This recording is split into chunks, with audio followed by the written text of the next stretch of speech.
చివరిగా ఒకటి చెప్పండి, ఈ నెలాఖరులో 2 రోజుల పాటు అత్యవసర అసెంబ్లీ సమావేశాలు ఏర్పాటు చేసినట్లున్నారు.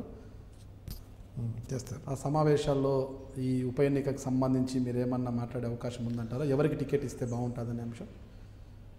నంద్యాల ఉప ఎన్నిక టికెట్ మేము మాట్లాడము. ఎలక్షన్ కమిషన్ క్యాండిడేట్ వాళ్ళు డేట్లు అనౌన్స్ చేస్తే అప్పుడు చర్చకు వస్తుంది. ముఖ్యమంత్రి గారు పిలిపిస్తారు.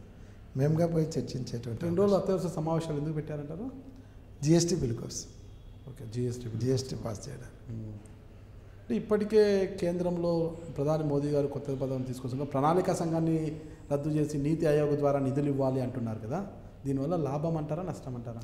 అంటే జిఎస్టీ వలన కొంతవరకు ఈ బ్లాక్ బిజినెస్ తగ్గిపోతుంది.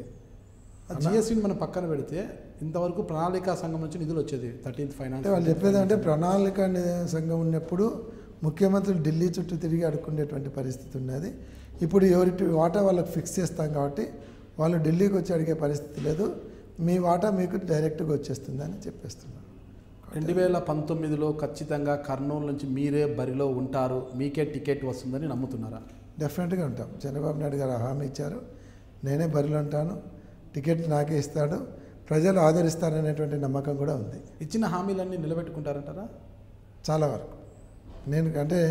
నేను ఎలక్షన్లో పెద్ద హామీలు ఇవ్వలేదు, ఇవ్వనటువంటివి అన్నీ చేస్తూ ఉన్నాను. ఉర్దూ యూనివర్సిటీ ఖచ్చితంగా తీసుకొని వస్తానని చెప్పాము, తీసుకువచ్చింది. అది చంద్రబాబు నాయుడు గారు ఇచ్చారు. మిగతా కార్యక్రమాలన్నీ కూడా హామీలు ఇవ్వనివి ఇచ్చిన దాటికంటే ఇచ్చినటువంటి కూడా చేసినాము, ఇవ్వనివి చాలా చేసుకుంటూ పోతున్నాం. సీనియర్లకి ప్రాధాన్యత తక్కువ ఉంటుంది టీడీపీలో అంటుంటారు. అదేం లేదు, సీనియర్లు చాలామంది ఉన్నారు కదా.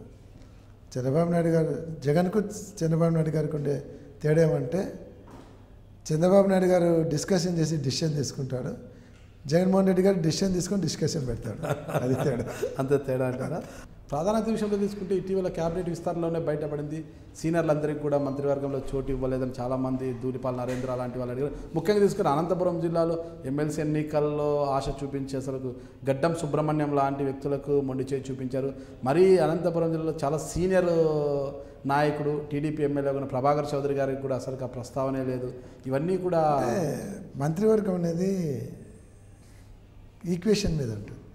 దాంట్లో క్యాస్ట్ ఈక్వేషన్ తీసుకోవాలి, ప్రాంతాల ఈక్వేషన్ తీసుకోవాలి. ఆ జిల్లాలో ఒకటే క్యాస్ట్కు ఇద్దరికి ఇచ్చేదానికి అవకాశం ఉండదు.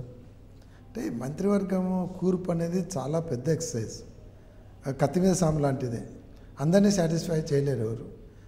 కాబట్టి అది దాంట్లో ఆయన ఈక్వేషను, ఆయనకు కావాల్సినటువంటి టీం తయారు చేసుకునే దాంట్లో ముఖ్యమంత్రి డిస్క్రిప్షన్. అది రాని వాళ్ళకి బాధ అండి మాట్లాడతారు.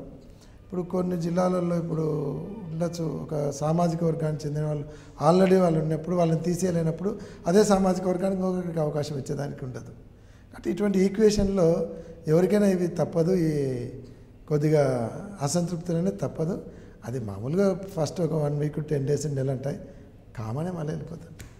దట్ ఈస్ ఇప్పటివరకు చూశారు కదండి కర్నూలు ఎమ్మెల్యే ఎస్వి మోహన్ రెడ్డి గారు చెప్పిన విషయాలు. చంద్రబాబు నాయుడు గారికి జగన్మోహన్ రెడ్డి గారికి చాలా వ్యత్యాసం ఉందని, చంద్రబాబు నాయుడు గారు డిస్కస్ చేసి డిసైడ్ చేస్తారని, అదే జగన్మోహన్ రెడ్డి గారు అయితే డిసైడ్ చేసి డిస్కస్ చేస్తారని చెప్తున్నారు.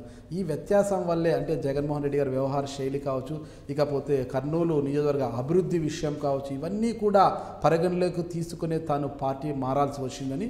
అయితే ఇప్పటి వరకు తన పైన ఎటువంటి వ్యతిరేకత లేదు, ముఖ్యంగా మైనార్టీల నుంచి కూడా పూర్తి స్థాయిలో మద్దతు లభిస్తుందని చెప్తున్నారు. 2019లో ఖచ్చితంగా మైనార్టీల మద్దతుతో తానే మరోసారి విజయం సాధించి కర్నూలు ప్రజల రుణం తీర్చుకోవడానికి మరోసారి ముందుకు వస్తానని చెప్తున్నారు.